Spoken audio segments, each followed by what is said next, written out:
Show me your glory.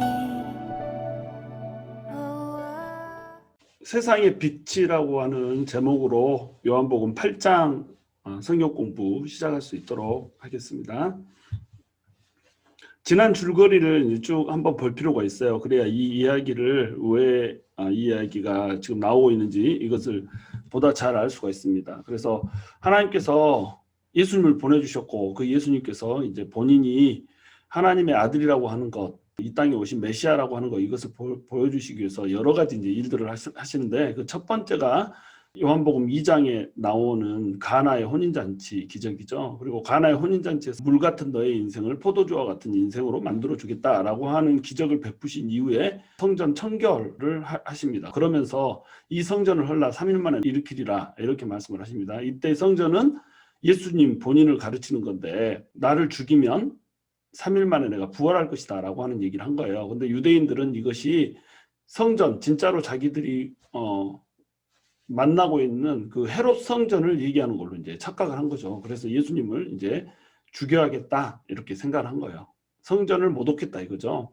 그리고 나서 예수님이 쭉 이제 3장에서 니고데모를 만나시고 4장에서 사마리아 여인을 만나 주시는 일이 있은 후에 5장에 가면 이제 6월절 직전 안식일에 베데스다 환자를 치유하는 장면이 나옵니다. 베데스다에 누워서 움직이지 못하는 38년 된 환자를 이렇게 세워주죠. 이 38년 된 환자는 일어날 줄을 모르는 이스라엘을 상징한다고 그랬어요. 근데 이 사건이 일어난 시점이 6월절 직전에 있던 안식일이었던 거예요. 안식일에 환자에게 침상을 들고 걸어가라고 얘기를 해서 안식일에는 일하지 않아야 된다. 일하면 안 된다라고 하는 그 안식일 규정을 어겼다라고 하는 죄목을 쓰게 됩니다. 그리고 이 사건 이후에 예수님께서 내가 하나님의 아들이다라고 하는 것을 설파를 하시죠. 안식일에 왜 일을 하게 만드느냐라고 이제 얘기를 하니까 하나님께서 안식일에 일을 하고 계시므로 나도 안식일에 일을 한다. 내가 곧 하나님의 아들이다. 내가 곧 하나님이다. 그러므로 나는 안식일에 일을 하고 안식일에 일을 하는 것이 병자를 구원해서 생명을 건지는 것이 잘못된 일이 아니다라고 하는 것을 이제 얘기를 해주는 겁니다. 그래서 또 한 번 이제 유대인들이 자신이 이제 하나님의 아들이라고 얘기를 했기 때문에 예수님을 또 죽여야겠다 이런 마음을 품게 되는 거죠. 그리고 나서 6장에 6월절이 와서 오병이어 사건이 일어납니다. 예수님께서 오병이어 사건을 베풀어 주시고 예수님 스스로 생명의 떡이라는 설교를 하죠. 너희가 살고 싶으면 위로부터 오는 이 생명의 떡을 먹어라. 지금 너네에게 내가 준 떡, 이 세상의 떡은 한 번 먹으면 배고프지만 나에게서 오는 생명의 떡, 다시 해서 내 살을 먹고 내 피를 마시면 너희가 영원히 살 것이다 라고 얘기를 한 거죠. 그랬더니 사람들이 예수님을 우수수 쫓아다니다가 이때 생명의 떡 설교 이후에 예수님을 갑자기 이제 등지고 전부 떠나게 되는 상황이 벌어진 겁니다. 왜냐하면 예수님이 생명의 떡을 먹으라고 하는 그 말의 의미를 영적으로 파악하지 못하고 진짜로 살을 먹으라는 그런 얘기로 들은 거예요. 그래서 우리가 식인종이냐 뭐 이렇게 생각을 한 거죠. 그리고 이제 7장에 가서 형제들조차 이제 이 사건 이후에 믿지 못하고 예수님을 조롱하는 장면이 나와요. 그래서 초막절 명절이니까 여기서 이 갈릴리 총구석에서 이러지 말고 예루살렘에 내려가서 드러나게 생활을 해라. 드러나게 활동을 해야지 제자도 있고 뭐도 있고 이럴 거 아니냐. 왜 자기를 드러나지 않게 총구석에서 이러고 있느냐라고 얘기를 하는 거죠. 그런데 예수님이 나는 내 때에 갈 것이다. 너희 때는 아무 때나 있기 때문에 아무 때나 가지만 나는 딱 때를 맞춰서 갈 것이다 라고 얘기를 해주시고 나서 형제들이 먼저 가고 예수님은 나중에 이제 따로 가시죠. 그래서 초막절 중간에 일을 해서 성전에서 가르치기 시작하신 겁니다. 그랬더니 사람들이 이제 트집을 잡기 시작해요. 이 사람은 글을 배운 적이 없는데 어머나 뭔 글을 이렇게 잘한다니 이러면서 존경을 하는 의미로 놀란 것이 아니라 배운 적도 없는 이런 사람이 이런 가르침을 갖는다라고 하는 거, 여기 이제 놀람을 표현하는 겁니다. 예수님의 가르침은 탁월한데 예수님의 출신 성분으로 인해서 예수님을 무시하는 태도를 취하는 거죠. 그랬더니 예수님께서 나의 가르침은 하나님으로부터 왔다라고 얘기를 하시는 거예요. 그리고 나서 이제 생수의 강 설교를 하는 겁니다. 내가 생수의 강을 너희에게 주겠다. 나를 믿으면 그 배에서 생수의 강이 흘러넘쳐서 너희가 그 물을 마시면 영원히 살게 될 것이고 영원히 목마르지 않게 될 것이다 라고 하는 이런 말씀을 주시는 거예요. 이 말씀에 의해서 두 가지 반응이 이제 나타나기 시작하는 겁니다. 죽이자. 저 사람은 이단이다. 저 사람은 하나님을 모독하는 자다. 죽이자. 이렇게 얘기하는 사람이 있고 또 한 부류는 이분이 바로 메시아다. 우리가 기다렸던 그리스도다라고 하는 두 부류로 극명하게 이제 갈라지는 거예요. 근데 당시에 이제 힘을 쥐고 있던 대제사장, 바리새인, 서기관들 이런 사람들은 죽이자라고 하는 편에 속한 사람들인 거죠. 그들이 예수님을 죽이려고 했던 이유는 뭐냐면 성전을 헐라 했다 이거죠. 성전을 감히 하나님이 임하시는 곳인데 그것을 모독을 했다 이거죠. 그러니까 죽이려고 한 겁니다. 두 번째는 안식일에 병을 고쳤다는 거예요. 그래서 안식일에 상을 들고 일어나서 걸어가게 만들었다는 거죠. 그러니까 안식일 규정, 즉 율법을 범했다는 거죠. 그리고 세 번째로는 스스로 하나님의 아들을 자칭함으로써 하나님을 모독했다는 거예요. 이런 죄목들로 인해서 예수님을 죽이려 든 겁니다. 예수님을 죽이려 하는 상황이 잘 이해가 되시죠? 이런 예수님을 죽이려고 하는 상황 가운데서 지금 벌어지고 있는 일이 뭐냐면 음행 중에 잡혀온 여인인 거예요. 가늠하다 잡혀온 여인. 이 얘기 너무 유명하잖아요. 너희 죄 없는 자가 먼저 돌을 던져라 라고 하는 이 이야기로 예수를 믿지 않는 사람들마저도 자주 인용하는 이런 말씀 구절이니까 굉장히 유명한 구절입니다. 이 구절이 왜 여기에 삽입이 되게 되냐면 예수님께서 죽음의 타겟이 되어 있는 거예요. 예수님을 죽여야 될 자로 지금 생각을 하고 있는 거죠. 예수님을 죽이기 위해서 덫을 나누는 겁니다. 지금 이것이 음행하다 잡혀온 여인을 죽이기 위한 것이 아니라 예수님을 올무에 빠뜨리기 위한 그들의 계략이었던 거예요. 그러니까 이 여인은 바리새인들과 서기관들이 셋업해 놓은 덫이고 예수님이 생수의 강이며 동시에 예수님이 빛을 주는 분이시다라고 하는 것을 딱 얘기를 해주기 위해서 이제 이 이야기가 여기에 삽입이 되어 있는 겁니다. 구체적으로 보시면 이 여인이 음행 중에 잡혀와요. 시점은 아직 초막절 명절인 겁니다. 초막절에 생수의 강 설교를 하고 나서 예수님은 감난산으로 가세요. 7장 53절부터 이제 이게 이어지는데 7장 53절에 보시면 다 각각 집으로 돌아가고 예수는 감난산으로 가시니라. 생수의 강 설교 이후에 사람들이 두 패로 딱 갈라지고 난 다음에 전부 집으로 이제 돌아갔어요. 막 논쟁을 펼치다가. 그 사이에 예수님께서는 감남산으로 가서 혼자 기도를 하고 계시는 거죠. 감남산에서 예수님이 기도를 하고 있는 이 사이에 이제 두 부류 중에 한 부류, 예수님을 죽이고자 하는 자들은 예수님을 죽이기 위한 덫을 준비하고 있는 겁니다. 이 덫이 바로 가늠하다 잡힌 여인인 거예요. 그래서 시점은 아직 초막절 명절이고 잡아온 사람들은 서기관과 바리새인들입니다. 이 서기관들은 원래는 성경을 필사하는 사람들이라고 그랬죠. 성경을 막 이렇게 열심히 적어서 계속 사본을 만드는 이런 사람들이었기 때문에 성경 지식이 매우 많았겠잖아요. 성경 지식이 많다 보니까 이 사람들이 하나님의 말씀을 맡은 권한이 있는 자가 돼버린 겁니다. 하나님의 말씀을 쓸 수 있는 권한이 있었고 이 권한 때문에 성경에 지식이 생김으로 인해서 성경적 지식이 있으니까 하나님의 말씀을 해석하고 하나님의 말씀을 풀어주는 이러한 일들까지도 이 사람들에게 권한을 맡겨줘 버리게 되는 이런 결과가 생긴 거죠. 하나님의 말씀을 맡은 자들이 예수님을 죽이려고 지금 달라드는 이런 상황인 거죠. 목적은 예수님을 잡을 빌미를 찾기 위해서 이 음행 중에 잡힌 여인을 여기 셋업을 해놓는 것이죠. 예수님은 한 예수님이고 말씀을 전한 예수님도 같은 예수님인데 반응이 달라요.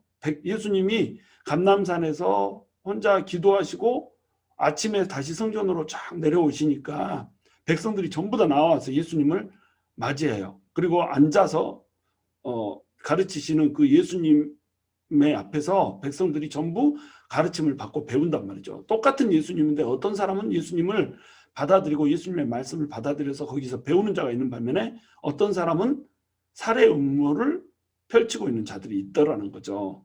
이 일이 왜 벌어지냐면 결국 사람의 마음 밭에 의해서 하나님의 말씀을 받아들이는 것이 결정이 된다는 겁니다. 하나님의 말씀이 떨어지면 이 말씀을 어떤 말씀이라도 받아들여야 되는데 이 말씀이 나의 유익에 어긋나면 그 말씀을 선포한 자를 죽일 자로 이렇게 규정을 하고 이 말씀이 나의 유익에 합하면 이 말씀을 전하는 사람이 하나님이 전하는 말씀이다 이렇게 생각을 하게 된다는 거예요. 바로 이런 생각들을 우리가 버려야 된다는 겁니다. 같은 말씀인데 반응이 달라지면 안 돼요. 같은 말씀에는 같은 반응이 나와야 되는 거잖아요. 근데 사람들은 다른 반응이 나와요. 다른 반응이 나오는 이유는 뭘까요? 다른 반응이 나오는 이유는 사람의 마음이 전부 다르기 때문에요. 마음에 욕심이 있으면, 마음에 탐욕이 있으면 결코 하나님의 말씀을 말씀으로 받아들일 수가 없는 거예요. 그러면 우리는 항상 우리의 마음을 점검하고 예수님의 말씀에 언제나 올바른 반응을 가질 수 있도록, 심지어는 책망하는 말씀이 떨어져도, 심지어는 나의 유익에 반하는 말씀이 떨어진다고 할지라도 그 말씀을 받아들일 수 있는 이 마음의 태도를 갖출 수 있어야 된다는 거죠. 그래서 신앙은 반응에 의해서 결정이 되는 겁니다. 전통이 아닌 말씀에 반응을 해야 된다는 거예요. 우리가 항상 생각하는 고정관념이 아니라, 또 세상에서 형성되어 온 나의 인식과 판단이 아니라 말씀 그 자체에 반응을 해야 된다는 거예요. 자기에게 유익한 말씀만 취하는 것이 아니라 나에게 유익하지 않다 할지라도, 나에게 아픔이 된다 할지라도 그 말씀이 떨어지면 우리는 말씀을 취해야 된다는 겁니다. 4절에 보시면 예수께 말하되 선생이여 이 여자가 간음하다가 현장에서 잡혔나이다. 모세는 율법에 이러한 여자를 돌로 치라 명하였거니와 선생은 어떻게 말하겠나이까? 그들이 이렇게 말하면 고발할 조건을 얻고자 하여 예수를 시험함이러라. 고발할 조건을 얻고자 해서 예수를 시험하려고 이 얘기를 하고 있다고 명확히 이제 밝히고 있죠. 왜 그러냐면 여자가 간음하다 잡혀왔잖아요. 그러면 남자도 잡혀와야 될 거 아니에요. 여자가 혼자 간음합니까? 혼자 막 이렇게 목 껴안고 막 이렇게 하면서 자기 혼자 간음해요? 그렇지 않잖아요. 남자가 같이 있어야지 간음을 한단 말이죠. 그러면 간음하다 잡혔으면 여자와 남자를 같이 데려와야 될 거 아니에요. 그런데 여자만 데려왔다는 겁니다. 그러니까 여자를 지금 세팅해 놓은 거예요. 예수님을 올무에다 빠뜨리려고 이 여자를 데려온 겁니다. 레위기 20장 10절에 보면 누구든지 남의 아내와 간음하는 자, 곧 그의 이웃의 아내와 간음하는 자는 그 간부와 음부를 반드시 죽일지니라. 이렇게 나와 있단 말이에요. 이게 하나님의 율법이란 말이죠. 하나님의 율법은 아내와 간음하는 남자와 여자를 같이 죽이라는 것이 율법이었단 말이에요. 남자의 초점을 두고 설명을 해놓은 겁니다. 지금 여자의 초점이 아니라 남자의 초점을 두고 있는 거예요. 그러니까 간음했으면 남자부터 데려와서 돌로 쳤어야 된다는 거죠. 그런데 이들은 여자만 지금 데려온 겁니다. 그래서 여인이 아닌 예수가 목적이라는 거예요. 지금 예수님이 어떠한 판단을 하건 간에 예수님한테는 지금 올무가 될 수밖에 없게 이렇게 만들어져 있는 겁니다. 아주 기발한 사고를 이렇게 가지고 이 음모를 짜온 거예요. 너무너무 이렇게 똑똑한 생각을 지금 한 겁니다. 빠져나갈 수 없는 올무를 만들자 이래가지고 예수님이 기도하고 있는 동안에 이들은 아주 치밀하게 계획을 짜는 거예요. 그래서 여자를 덫으로 만들어 놓고 이 여자에게 어떤 판단을 하건 간에 지금 문제가 생길 수밖에 없게 이렇게 만들어 놓은 거예요. 그래서 예수님께서 이 여자를 돌로 쳐라, 율법대로 돌로 쳐라 이렇게 명령해 버리면 어떻게 돼요? 예수님 스스로 나는 이 세상을 구원하러 왔다라고 얘기했는데 예수님 스스로가 한 여자도 구원을 못하는 거잖아요. 이 여인 한 사람도 구원하지 못하는 사람이 어떻게 사람들을 구원할 수 있겠느냐라고 하는 것에 딱 트집을 걸 수가 있는 거예요. 예수님이 구원자라고 하는 그 사실 자체에 문제를 걸 수가 있는 겁니다. 그 다음에 당시의 사형 집행권은 로마 당국이 있었거든요. 그런데 예수님이 율법을 지키려고 돌로 치라 이렇게 명령해버리면 로마 당국에서 살인했다라고 살인죄를 씌워버릴 수가 있다는 겁니다. 사형 집행권이 없는데 사형을 집행했으니까 사형을 집행해버리면 살인자가 돼버린 거잖아요. 그러니까 예수님은 아주 심각한 문제에 봉착할 수밖에 없다는 거죠. 그런데 예수님이 이제 이 여자는 살려줘라 이렇게 얘기를 해버리면 율법을 어긴 사람이 돼버리는 거예요. 율법대로 가르치지 않는 사람이 어떻게 구원자일 수 있겠느냐. 율법조차 지키지 못하는 사람이 어떻게 하나님의 아들이고 하나님께서 보내신 그리스도일 수가 있겠느냐라고 하는 빌미를 잡을 수가 있는 겁니다. 자, 빠져나올 수가 없어요. 예수님은 도무지 지금 빠져나올 수 없는 덫에 걸려버린 겁니다. 이 좋은 머리를 이 사람들은 낭비하고 있어요. 얼마나 똑똑해요. 이런 음모를 짜낼 수 있다라고 하는 게 도무지 빠져나갈 수 없는 이런 계획을 짜오잖아요. 이렇게 똑똑한 머리를 가지고 이렇게 악하게 사용하는 겁니다. 이 똑똑한 머리로 하나님 나라를 위해서 일해야 될 텐데 이 똑똑한 머리 가지고 죄 없는 예수님을 의로우신 예수님을 죽이려고 하는 일에 지금 사용하고 있다는 거예요. 이들은 율법 하면서 사실은 다른 사람을 올무에 빠뜨리려고 하지 말라는 그 율법을 범하고 있는 거예요. 좋은 머리 가지고. 우리가 좋은 머리, 좋은 은사 이거 가지고 낭비하면서 사는 사람들이 얼마나 많아요. 자기 유익 위해서 하나님과 전혀 관계없는 일을 하고 하나님과 전혀 이 하나님의 나라에 득이 되지 않는 이런 일들을 하면서 하나님께서 주신 그 귀한 재능을 허비하고 사는 사람들이, 소모하고 사는 사람들이 얼마나 많냔 말이에요. 6절에 보시면 예수께서 몸을 굽히사 손가락으로 땅에 쓰시니 이렇게 돼 있어요. 예수님이 갑자기 몸을 굽혀서 손가락으로 땅에다 끄적끄적 이렇게 글자를 쓰고 계시는 거예요. 자, 예수님이 도대체 왜 손가락으로 글자를 쓰고 계실까요? 땅에다가 이렇게 글자를 쓰고 계시니까 또 그들이 계속 묻는 거예요. 지금 어떻게 해야 됩니까? 막 이렇게 계속 막 묻는 거죠. 묻기를 마지 아니하는지라. 그랬더니 예수님께서 이에 일어나 이르시되 너희 중에 죄 없는 자가 먼저 돌로 치라 하시고 다시 몸을 굽혀 손가락으로 땅에 쓰시니 그들이 이 말씀을 듣고 양심의 가책을 느껴 어른으로 시작하여 젊은이까지 하나씩 나가고 오직 예수와 그 가운데 섰는 여자만 남았더라. 이렇게 기록되어 있죠. 예수님께서 땅에 이렇게 손으로 글자를 쓰고 계세요. 그들이 막 따져서 얼른 말하라고 막 이래요. 종용을 해요. 그러니까 죄 없는 자가 먼저 돌로 치라 라고 해놓고 또 몸을 굽혀서 또 글자를 쓰세요. 도대체 예수님은 왜 글자를 쓰고 계시는 걸까요? 막 뭐라고 따지니까 이게 너무 올무가 강하고 음모가 너무 치밀해서 할 말이 없으니까 글자 끄적거리고 있는 것일까요? 그렇지 않겠죠. 그랬다면 이 예수님께서 죄 없는 자가 먼저 돌로 치라라고 하는 말씀을 했을 때 사람들이 양심의 가책을 느껴서 돌아갈 이유가 없죠. 지금 사람들이 갑자기 양심의 가책을 느끼고 돌을 내려놓은 채 돌아가는 이 반전이 일어나고 있는 거예요. 그래서 예수님께서 땅에다가 글자를 쓰신 이유가 뭔지, 그리고 예수님께서 땅에다가 무슨 글자를 쓰고 있었는지 이 사실은 명확하게 나와 있지 않지만 그들이 양심의 가책을 느끼고 돌아갔다라고 하는 이 정황에 미루어 봤을 때 예수님께서는 그들이 양심의 가책을 느낄 만한 어떤 것을 손으로 쓰고 있었다라고 하는 것을 우리가 유추할 수가 있는 거예요. 합리적 추론을 할 수가 있는 거죠. 그러면 예수님께서는 무엇을 쓰고 있을까요? 그들의 감추어졌던 죄목들을 쓰고 있었을 거라는 겁니다.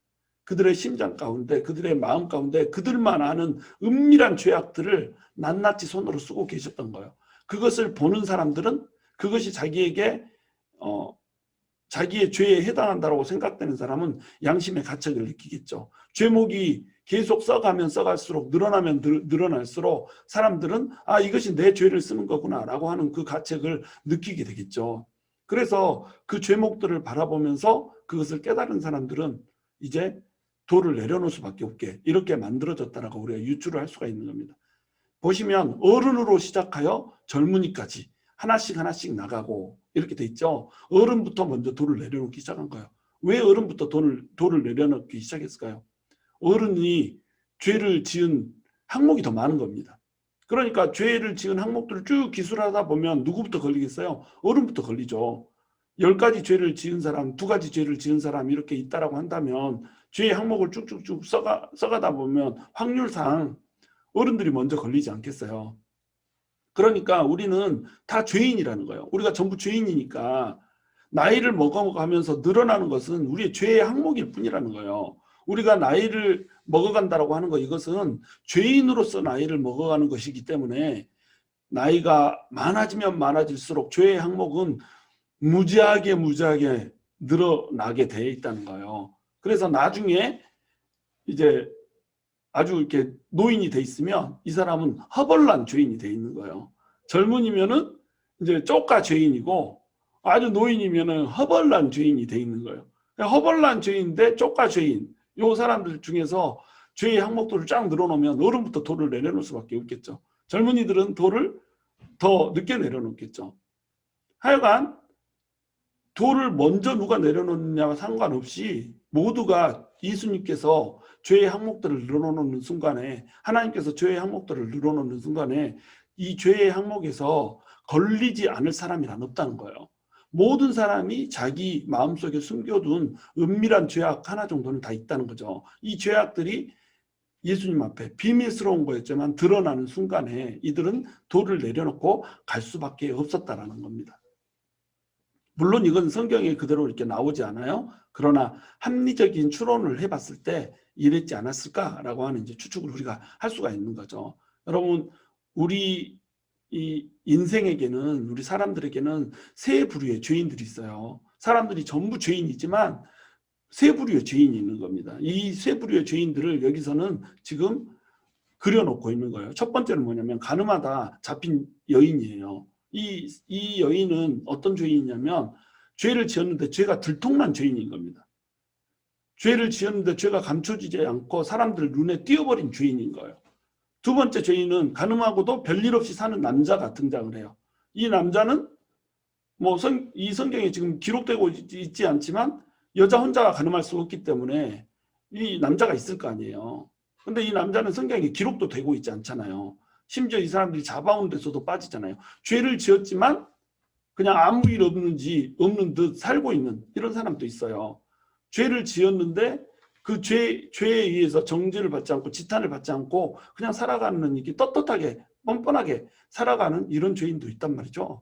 그리고 또 한 부류의 죄인은 은밀한 죄를 지었는데 그 죄가 들키지 않는 죄인들이 있단 말이에요. 그들은 자기의 죄가 들키지 않았으니까 죄가 들킨 사람에게 돌을 던지고 정죄하고 판단하고 막 이렇게 하지만 그들도 그 속에 들키지 않은 은밀한 죄가 있다는 거예요.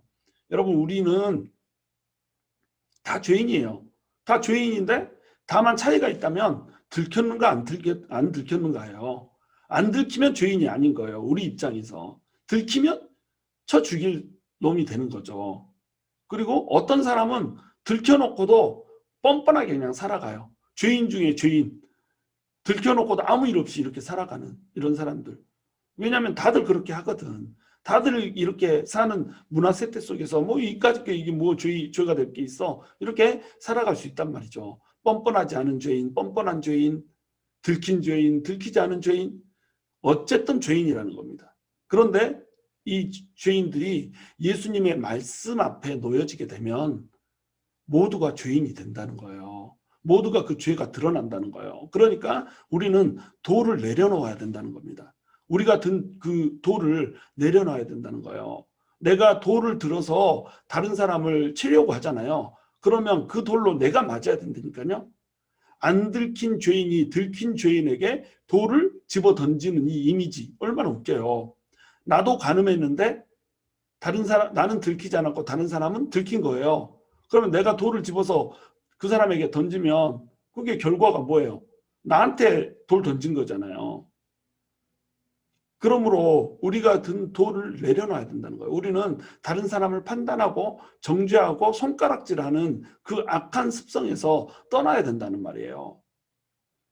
우리가 돌을 드는 이유, 그래서 다른 사람을 정죄하고 판단하고 저 사람 더러워, 저 사람은 불순해라고 돌을 드는 이유, 이 이유는 뭐냐면 말씀이 우리한테 임하지 않았기 때문에 그래요. 하나님의 말씀 앞에 섰버리면 저 사람이 행하고 있는 짓이 바로 내가 행하고 있는 짓이거든요. 그러니까 우리는 함부로 남을 정죄하고 함부로 남을 지탄할 수가 없는 자리에 서게 된다는 겁니다. 10절에 보시면 예수께서 일어나사 여자 외에 아무도 없는 것을 보시고 이르시되 여자여 너를 고발하던 그들이 어디 있느냐? 너를 정죄한 자가 없느냐? 대답하되 주여 없나이다. 예수께서 이르시되 나도 너를 정죄하지 아니하노니 가서 다시는 죄를 범하지 말라 하시니라. 이렇게 기록되고 있죠. 예수께서 일어나서 여자 외에 아무도 없는 것을 보셨어요. 다들 떠났어요. 여자하고 예수님 단둘이 남은 거죠. 아유, 역사적인 장면이죠. 한 죄인과 죄를 용서하러 오신 예수님이 단둘이 독대를 하고 있는 겁니다. 이 장면이 바로 우리 장면이 돼야 되는 거예요. 우리가 예수님 앞에 딱 서서 독대하는 이 장면. 나도 죄인이잖아요. 이 여자처럼 내 마음속으로 얼마나 많은 죄를, 나 혼자만 아는, 하나님과 나만 아는 은밀한 죄가 얼마나 많아요. 이 죄를 들고 예수님과 독대하여서 설 수 있어야 된단 말이죠. 그러면 예수님께서 우리에게 들려주시는 음성은 뭐예요? 나도 너를 정죄하지 아니하노니 라고 하는 음성을 들려준단 말이에요. 너를 아무도 정죄할 수 없다는 것들. 예수님도 정죄하지 않는데 감히 누가 정죄하냐는 거예요. 나도 단 1%의 죄도 없는, 단 0.0001%의 죄도 없는 나도 정죄하지 않는 사람을 네가 왜 정죄하냔 말이에요. 감히 누가 정죄하냐는 거예요. 그러니까 예수님께서 우리에게 다정한 한마디를 주시는 거예요. 우리가 죄 가운데 있을 때, 우리가 죄를 지었을 때 예수님께서는 우리에게 말씀해 주시기 원하세요. 나도 너를 정죄하지 않는다. 나는 너에게 구원을 주기 위해 왔다. 예수님은 심판이 아닌 구원을 주시기 위해서 초림하셨단 말이에요. 이제 예수님께서 재림하실 때는 구원이 아닌 심판을 주시기 위해서 이제 재림을 할 거예요. 이때 예수님을 믿었던 사람들은 심판을 받지 않고 구원을 받게 될 거예요. 그러나 예수님을 믿지 않았던 사람들은 심판에 이르게 될 거라고 하는 겁니다. 지금 예수님께서 초림하신 상황, 이 상황은 구원을 위해서만 오신 거예요. 그러니까 예수님이 판단하지도 정죄하지도 않으시는 거예요. 다 용서해 주시는 거예요. 우리는 용서받은 이 시점에서 심판하러 오실 예수님을 기다리는 시대에 살고 있어요. 이 시점 가운데 예수님께로 우리가 돌이켜야 되는 겁니다. 이 시점에 예수님께로 돌이키지 않으면 우리는 예수님께서 장차 다시 오실 때에 심판주께서 주시는 그 엄위한 심판을 피할 수 없는 존재가 돼버린다는 거예요. 그러나 그 시점이 오기 전까지는 예수님의 그 다정한 음성은 우리에게 끊임없이 들려지는 겁니다. 정죄하지 않겠다. 그런데 이 정죄하지 않겠다라고 하는 이 말씀 뒤에 따르는 이 말씀이 더 중요한 거예요. 가서 다시는 죄를 범하지 말라. 용서의 목적은 죄와 단절되라는 겁니다. 내가 너를 용서하는 이유, 이 이유는 너로 하여금 정결하게 하고 구원받게 하기 위해서 내가 너의 죄를 정죄하지 않고 너의 죄를 오히려 십자가의 피로 씻어줄 텐데 이 십자가의 죄로 씻어주면 그 시점 이후에는 죄를 범하지 않으려고 하는 치열한 몸부림이 있어야 된다는 거예요. 이 말은 죄가 없다는 말이 아니에요. 네 죄가 없어. 너 괜찮아. 죄 짓고 살아도 괜찮아. 이 말 아니에요.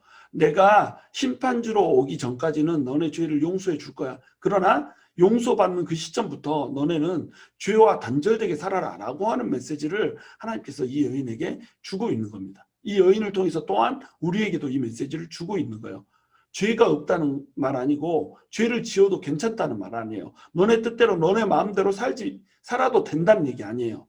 죄를 범하지 말고 거룩하게 자기의 몸을 지키면서 살라는 거예요. 정죄하지 않을 테니까 죄 짓지 말라라고 하는 이 부탁, 이 다정한 말씀 한마디를 우리가 예수님을 위해서 지켜드릴 수 있을까요?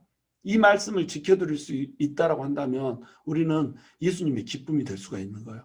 죄를 사하여 주셨고 우리의 모든 그 정죄받아야 될 돌에 쳐맞아서 죽어야 될 그런 상황 가운데 있는 우리가 그 심판의 대 위에서 한 중앙에 서 있는데 돌이 날아오지 않도록 예수님께서는 우리의 죄를 사해 주셨잖아요. 그러면 예수님께서 다정하게 말씀하시는 그 한마디, 나도 너를 정죄하지 아니하노니 가서 다시는 죄를 범하지 말라, 이 말씀 지키면서 살아드려야 될 거 아니에요. 다른 사람 정죄하지 않고 판단하지 않고 내 스스로 범죄하지 않고 하나님 앞에서 정결하게 살려고 하는 이 몸부림 우리가 치면서 살아야 될 거라고 한다는 겁니다. 바로 이 이야기가 지금 생수의 강, 7장의 생수의 강 설교와 지금 이 이야기 이후에 이어질 8장 12절부터 이어질 세상의 빛이라고 하는 이야기 사이에 끼어들어가 있는 거예요. 초막절에 생수의 강 설교를 하고 세상의 빛 설교를 하는데 여인의 이야기가 여기에 끼어들어가는 겁니다. 근데 여러분 이제 보시면 10절 11절 맨 나중에 하시니라, 여기 보면 하시니라 뒤에 이 꺽쇠가 하나 들어가 있잖아요. 그렇죠? 꺽쇠 괄호가 하나 들어가 있죠. 그리고 1절에도 보시면 8장 1절에 보시면 여기에 꺽쇠 괄호가 하나 들어가 있어요. 여기선 제가 지금 빼놨는데 여기 7장 53절에 보시면 7장 53절 앞에 다 각각 집으로 돌아가고 앞에 여기에 꺽쇠 괄호가 하나 들어가 있죠. 괄호 안에 이걸 집어넣어놨어요. 이 말씀을 괄호 안에 집어넣는 이유는 뭘까요? 이 말씀이 삽입되었다라고 생각을 하는 겁니다. 이 7장 53절부터 8장 11절까지 이 말씀은 어떤 사본에는 존재하지 않아요.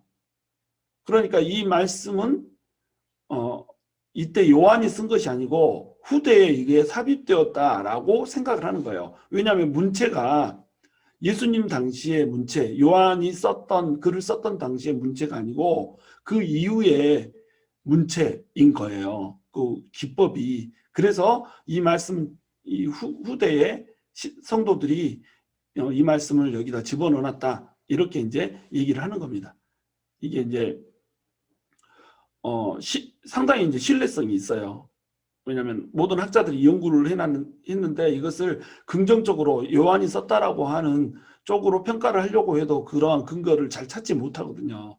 그럼 이 이야기가 끼어들어가기 때문에 이 이야기는 거짓말인가? 그렇지 않아요. 이 이야기는 실제로 초대교회 성도들부터 엄청나게 사랑을 받던 이야기인 거예요. 한 죄인이, 가늠한 여인이 예수님 앞에 용서받은 이 이야기가 얼마나 아름다운 이야기냔 말이죠. 그래서 이 이야기를 이제 후대에 여기다가 삽입을 했다는 거예요. 이 후대에 이 이야기가 삽입되었던 이유, 그 이유는 바로 생수의 광 설교와 세상의 빛 설교, 이 사이에다가 이것을 삽입함으로 말미암아서 생수의 강을 주시는 예수님, 세상이 빛이 되어주는 예수님, 이 두 가지 의미를 이 한 여인의 이야기에 정확하게 녹여낼 수 있기 때문에 이 이야기가 삽입됐다라고 그렇게 생각을 하는 겁니다. 하여간 뭐 이 이야기가 요한이 썼건 요한이 쓰지 않고 후대에 삽입을 했건 이것과는 상관없이 그래서 이제 괄호에 집어넣는 거죠. 괄호에 들어가 있건 괄호에서 빠졌건 이것과 상관없이 이 이야기가 우리에게 주고자 하는 메시지는 뭐냐면 예수님은 우리에게 생수의 강을 주시는 분이라는 거예요. 세상 가운데서 목말라 살면서 이 목마름을 축이기 위해 다른 남자와 자지 않아야 될 남자와 잠을 자는 여인, 이 여인이 목이 마르기 때문에 강물을 찾아 헤맸다는 거죠. 그러나 예수님은 생수의 강이 되어주셔서 이 여자 앞에 나타나서 이 생수의 강물을 제시를 해주고 있는 겁니다. 이 여자는 이제 이 강물을 마시고 목마르지 않기 때문에 죄를 범하지 않는 자리에 설 수가 있다는 거예요. 그리고 이 여인은 또한 어두움 가운데 살고 있어요. 어두움 가운데 살고 있기 때문에 세상의 빛이 되시는 예수님 가운데로 나오면 이제 더 이상 어두움에 거하지 않고 세상의 빛이신 예수님을 발견하고 그 빛 대신 예수님을 따라서 빛처럼 살아갈 수 있다라고 하는 말씀을 이 여인의 이야기를 통해서 얘기를 해주고 있는 거예요. 생수의 광 설교와 세상의 빛 설교 두 이야기에 아주 적절한 예화를 여기에다가 삽입을 해놓은 겁니다. 그러면 예수님께서는 생수의 강 설교와 세상의 빛 설교를 왜 하필 이때 하고 계시는 걸까요?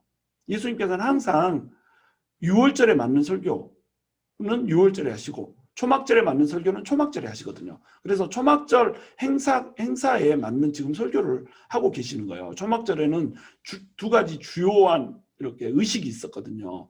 첫 번째 의식은 뭐냐면 제사장이 제단에 물을 쏟는 의식을 하는 거예요. 이것은 반석에서 물이 나온 것을 상징을 한다고 그랬죠. 그래서 지난주에 설명을 했듯이 반석에서 나오는 물, 반석은 예수님, 신령한 반석, 이것이 반석 대신 예수님이라고 그랬잖아요. 이 반석에서 물이 나오는 거예요. 이 물이 생수의 강, 즉 성령님이라고 그랬잖아요. 예수님을 믿으면 성령님을 우리에게 준다는 거예요. 이 성령의 생수를 마시면 산다는 겁니다. 그러니까 제사장이 제단에서 물을 쏟는 의식을 초막절에 했던 거예요. 두 번째 의식은 4개의 황금촛대를 밝히는 의식을 했어요. 이 의식은 왜 했냐면 광야에 있을 때 이스라엘 백성들을 불기둥으로 하나님이 인도를 하셨잖아요. 이것을 이제 기념하려고 황금촛대에 불을 밝히는 의식을 했다는 겁니다. 촛대에 불을 밝히면서 이것이 우리를 인도했던 하나님의 불기둥이다라고 이제 상징적으로 얘기를 했던 거예요. 그러니까 예수님께서 지금 제사장이 제단에 물을 쏟는 의식, 이것을 염두에 두면서 이것이 행해지고 있는 상황 가운데 내가 바로 그 물을 주는 사람, 제단에 물을 붓는 그 의식을 통해서 너네는 목마름을 해결할 수 없어. 내가 생수를 주는 그런 존재야. 그러므로 나를 믿어야 너네가 목마르지 않을 수 있어. 이 말씀을 해주는 거예요. 두 번째로는 4개의 황금촛대를 밝히는 그 의식을 하고 있는 이 과정에서 너네가 아무리 촛대에다가 빛 밝혀봤자 너네는 어둠의 자식들이야. 너네는 빛 가운데로 나올 수가 없어. 이 얘기 해주고 있는 겁니다. 진짜 빛은 누구냐? 내가 진짜 빛이라는 거예요. 불기둥으로 너네를 인도했던 바로 그분이 나다라고 하는 얘기를 해주는 겁니다. 그러므로 나를 만나야 너네가 세상의 빛을 발견하고 생애의 빛을 발견할 수 있다라는 거예요. 자, 12절에 보시면 나는 세상의 빛이니 나를 따르는 자는 어두움에 다니지 아니하고 생명의 빛을 얻으리라 이렇게 말하고 있잖아요. 예수님이 세상의 빛이라는 겁니다. 그러니까 예수님을 따르면 이제 더 이상 어둠에 존재하지 않는단 말이에요. 가늠하다 잡혀온 여인, 이 여인도 어둠의 자식이잖아요. 그러니까 남들이 보지 않는 상황 가운데 어둠 속에서 악을 행하고 있잖아요. 어둠 속에서 자지 않아야 될 남자와 동침을 하는 이런 상황을 하잖아요. 그러니까 어둠의 자녀인 겁니다. 예수님을 따르지 않을 때는 어둠에 속했어요. 그러나 이제 예수님이 정죄하지 않고 이 여인을 용서해 주는 순간에 이 여인은 더 이상 어둠에 다니지 않고 빛 가운데로 나오는 사람이 되는 겁니다. 이 여인은 죽을 뻔한 위기에 처했잖아요. 이미 돌에 맞아서 죽었어야 되는 여인이잖아요. 근데 예수님께서 너희 중에 죄 있는 자가 먼저 돌을 던지라 라고 하는 말씀을 해주고 나자 사람들이 다 떠나버렸어요. 그러자 살아났어요. 예수님을 믿으면 어둠 속에 있던 자도 빛을 발견하게 되고 사망의 어둠 가운데 있던 자가 생명의 빛을 얻게 된다는 거예요. 그랬더니 13절에 바리새인들이 이르되 내가 너를 위하여 증언하니 네 증언은 참되지 아니하도다. 예수님이 스스로 자기를 나는 세상의 빛이라고 얘기하고 있어요. 예수님께서 자기 선언 7가지 자기 선언을 한다고 했잖아요. 7가지 자기 선언 중에 하나가 바로 뭐냐면 나는 세상의 빛이다 이거예요. 나는 세상의 빛이다 라고 얘기했는데 증인이 필요하잖아요. 유대인들한테는 항상 증인이 필요했단 말이죠. 그러니까 네가 너를 위해서 증언하니까 네 증언은 참되지가 않다는 거예요. 증인 2명을 데려오라 이거죠. 그랬더니 예수님께서 뭐라고 하시냐면 내가 나를 위하여 증언하여도 내 증언이 참되다고 그래요.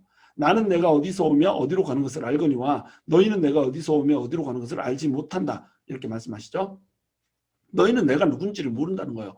나는 내가 하나님으로부터 와서 하나님께로 돌아가게 될 거야. 이제 십자가에서 못 박히고 나면 다시 하늘나라로 돌아가서 하나님 우편에 앉게 될 거야. 나는 원래 하나님 우편에서 내려왔고 내가 돌아갈 자리는 하나님의 우편이야. 그러니까 나는 내가 누군지 알아. 나 자신이 하나님이야. 그러니까 내가 증언하여도 하면 내 스스로 증언하지만 그 증언은 참되다는 거예요. 하나님이 말씀하시는데 감히 인간이 참되네 어쩌네 이렇게 할 수 없다는 거죠. 너희는 내가 어디서 오며 어디로 가는 것을 알지 못해. 너네는 인간이기 때문에 알지 못한다는 거예요. 그래서 너네는 육체를 따라서 판단을 하고 사람들이 잘못했네 잘했네 막 손가락질을 하면서 판단하기를 너무 잘하지만 나는 아무도 판단하지 않는다는 거예요. 왜? 구원자로 왔기 때문에. 아무도 판단하지 않고 아무도 정죄하지 않는단 말이에요. 그러나 혹시라도 예수님이 직접 판단을 한다고 할지라도 그 판단은 참되다는 거예요. 왜? 예수님이 곧 하나님이시기 때문에.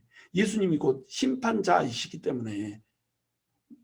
하나님만이 심판할 수 있잖아요. 하나님만이 죄가 무엇이다라고 하는 것을 규정할 수가 있어요. 사람은 죄에 대해서 규정할 수가 없어요. 또 사람이 죄에 대해서 정죄할 수가 없어요. 모든 사람이 죄에 대한 개념이 다 다르거든요. 율법을 주었는데 율법에 대한 해석마저도 달라버리잖아요. 이게 사람이 하는 짓거리란 말이죠. 근데 예수님은 하나님이시란 말이죠. 그러니까 예수님은 올바른 판단을 할 수밖에 없고 이 모든 판단은 참될 수밖에 없다는 거예요. 그 이유를 예수님께서는 내가 혼자 있는 것이 아니요 나를 보내신 이가 나와 함께 계시기 때문이다라고 얘기를 하고 있습니다. 너희 율법에도 두 사람의 증언이 참되다 기록되었으니 내가 나를 위하여 증언하는 자가 되고 예수님이 예수님 스스로를 위해서 증언하는 첫 번째 증인입니다. 그 다음에 두 번째로 나를 보내신 아버지 우리 하나님께서 나를 위해서 증언을 하신다는 거예요. 바로 이 증언을 하고 계시기 때문에 하나님께서 이는 내 사랑하는 아들이요 증언하셨잖아요. 그리고 하나님께서 또 예수님이 이 공생애 동안에 엄청난 이 기적들을 베푸면서 하나님의 아들이심을 보여주는 이런 표적들을 행하게 해주셨잖아요. 이게 하나님의 증언이 되는 겁니다. 그러니까 내가 나를 위해서 증언하고 또 아버지도 나를 위해서 증언한다는 거예요.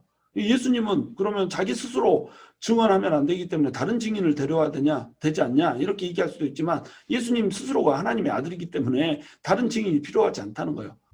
이런 얘기를 이제 유대인들은 이해를 할 수가 없었죠. 도대체 이 말이여 방구여 막 이러고 있는 겁니다. 19절에 보시면 이에 그들이 묻되 내 아버지가 어디 있느냐 예수님께서 대답하실 때 너희는 나를 알지 못하고 내 아버지도 알지 못하노라. 나를 알았더라면 내 아버지도 알았으리라. 이렇게 얘기하고 있죠. 유대인들은 지금 예수님께서 얘기하고 있는 이 아버지가 하나님이라고 하는 것을 알고 있는 거예요. 그들은 이것을 이해하지 못하지만 예수님이 얘기하고 있는 의도를 알고 있는 거예요. 그러니까 직접 그 입술에서 이 말을 끄집어내고 싶은 겁니다. 하나님이 내 아버지다라고 얘기하는 것을 끄집어내고 싶은 거예요. 그러면 잡아서 죽일 요량인 거죠. 신성모독으로 지금 잡아서 죽이고자 하는 거죠. 그래서 이제 물어보는 거죠. 네 아버지가 어디 있느냐라고 물어보는 거죠. 그랬더니 예수님께서 너희는 나를 알지 못하고 내 아버지도 알지 못한다고 얘기를 하는 거예요. 나를 알았으면 내 아버지도 알았을 것이다. 내가 누군지 알았으면 내 아버지, 다시 얘기해서 하나님도 알 것이다 이 말이죠. 이 말은 뭐예요? 나랑 하나님이랑 같다 이거예요. 내가 곧 하나님이다 이 얘기를 해주고 있는 겁니다. 이 설교는 헌금함 앞에서 했어요. 이 말씀은 성전에서 가르치실 때에 헌금함 앞에서 하셨으나 잡는 사람이 없으니 이는 그의 때가 아직 이르지 아니하였음이로라 이렇게 말하고 있죠. 헌금함은 어디에 있었냐면 여인의 뜰에 있었습니다. 이방인의 뜰이 있고 또 들어가면 여인의 뜰이 있죠. 그러면 성전에서는 이제 이방인의 뜰이라고 해서 성전 안쪽으로 아예 안쪽으로 들어가지 못하게 구분을 시켜놨어요. 이들은 정결의 개념이 있어서 이 개념에 어떤 레이어가 있는 겁니다. 수준이 있는 거예요. 얼만큼 정결하냐. 이방인들은 이스라엘 백성들이 들어갈 수 있는 곳에 들어가지 못해요. 여인들은 또한 유대인 남성들이 들어갈 수 있는 곳에 들어갈 수 없어요. 이런 식으로 구획을 지어놨다는 말이죠. 여인들의 뜰에 근데 헌금함을 만들어 놨어요. 왜냐하면 여인들도 헌금할 수 있게 이렇게 만들어 놓은 거죠. 아니 여인들은 뭐 사람의 수에도 집어넣지 않았잖아요. 여인들은 존중하지 않았고 여인들은 소유물로 여겼죠. 그런데 또 헌금을 할 수 있게 여인의 뜰에다가 헌금함을 만들어 놓은 이들의 위선 이렇게 해놓고 헌금함에서 사람들이 헌금할 수 있게 이렇게 만들어 놨으니까 사람들이 헌금하려면 어떻게 되겠어요? 엄청나게 많이 몰려들겠잖아요. 그러니까 사람들이 몰려드는 그 여인의 뜰, 많은 사람들이 북적거리고 있는 그 여인의 뜰에서 헌금함 앞에서 예수님께서 지금 이 설교를 하고 있는 겁니다. 내가 바로 하나님이다. 내가 바로 세상의 빛이다. 생애의 빛이다. 나한테 와서 빛을 발견해라. 그래서 살아남아라 라고 하는 얘기를 지금 계속 해주고 있는 거죠. 그러면서 나를 알면 하나님도 안다. 나는 하나님이다 라고 하는 자기 선언을 지금 하고 계시는 겁니다.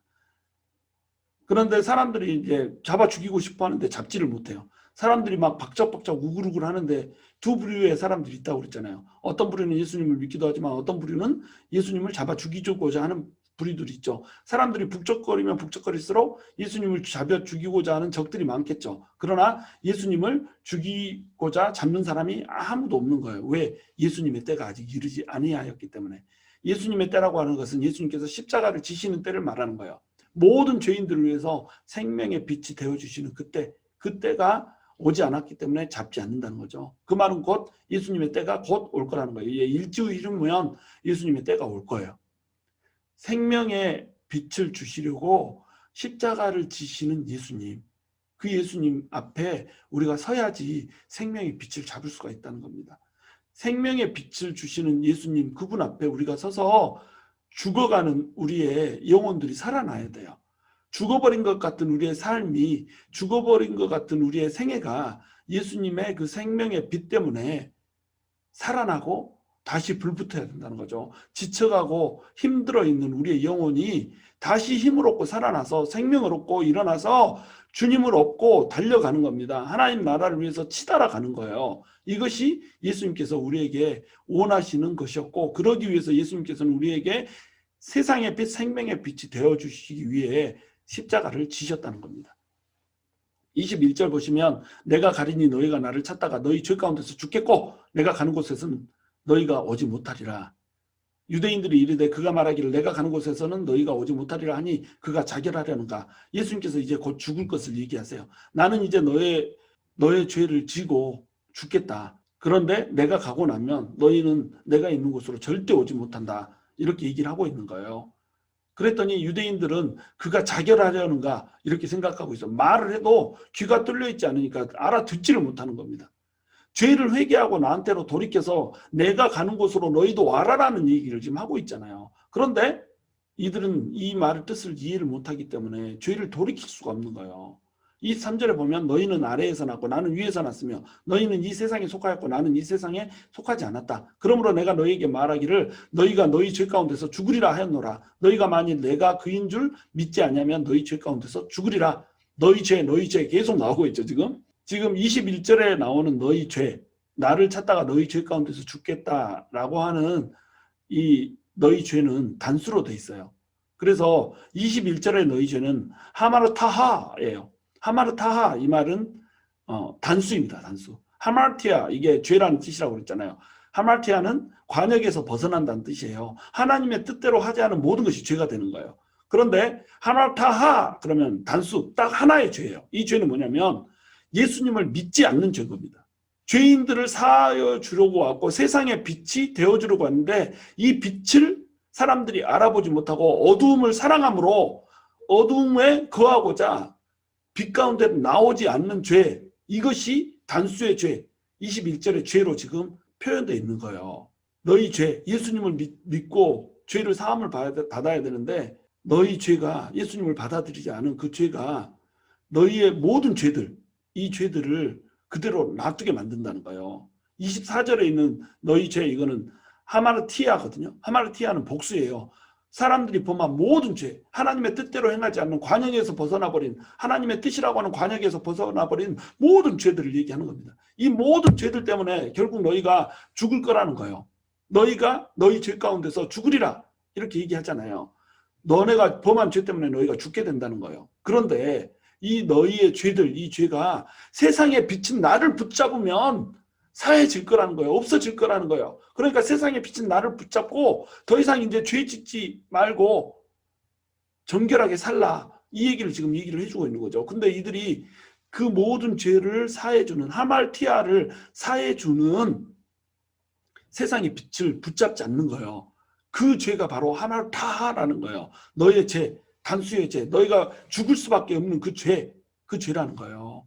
우리의 하말티아가 사해지기 위해서는 하말타하를 사함받아야 돼요. 너희 죄, 예수님을 믿지 않는 이 죄, 세상의 빛을 붙잡지 않는 이 죄를 사함받아야 된다는 겁니다. 그러므로 예수님을 믿어야 된다는 거예요. 예수님을 믿으면 예수님이 가는 곳에 우리도 갈 수가 있는 거예요. 예수님을 믿지 않으면 하말타하를 사함받지 못하면 예수님이 가는 곳에 우리도 가지 못한다는 거예요. 그러니까 예수님이 지금 안타까운 심정으로 지금 얘기를 하고 있는 겁니다.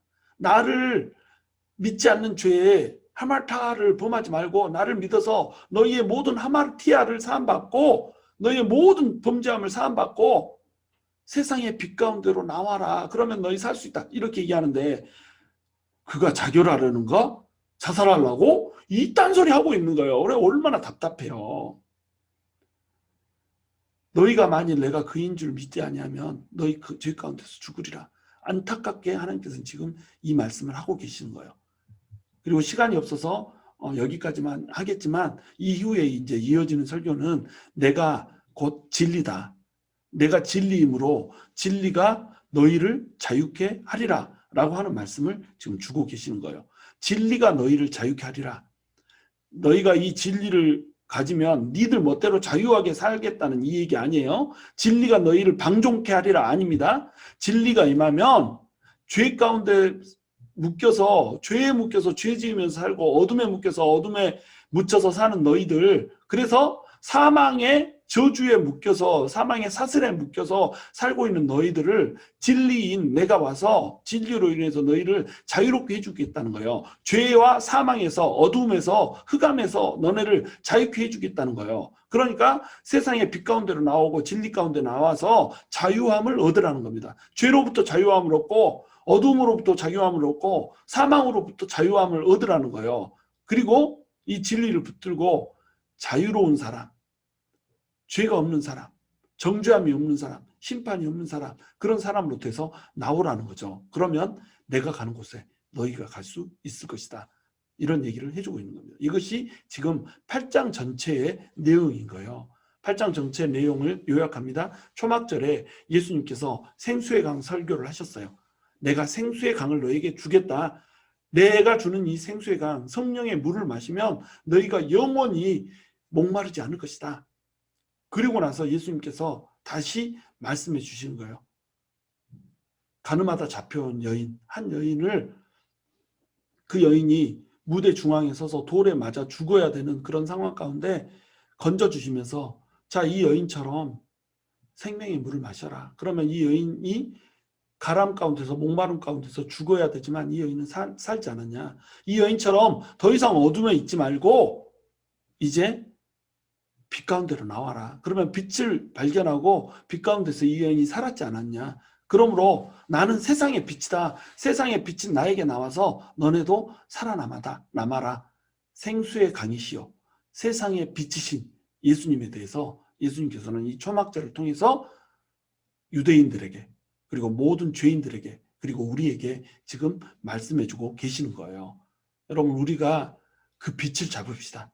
우리의 삶이 어둡고 힘들고 탁하고 정말 도무지 어디로 가야 될지 모르겠는 그 흑암 가운데 있다면, 어둠의 터널 가운데 있다면, 어둠의 터널, 흑암, 이것을 끝낼 수 있는 유일한 방법이 있어요. 그것이 뭐냐면 세상의 빛, 생명의 빛이신 예수님 안으로 나오는 거예요. 예수님 안에 나오지 않으니까 어둠 가운데 사는 거죠. 어둠 가운데 죄 짓고 살아야 되고, 어둠 가운데서 앞이 안 보여서 더듬더듬 하다가 늪에 빠지고, 또 아픈 그 상처 주는 것에 찔려서 이렇게 허덕이면서 죽어가고 있잖아요. 그러니까 너네가 더 이상 죽어가지 말고 어둠에서 내 빛을 발견하고 나오라는 거예요.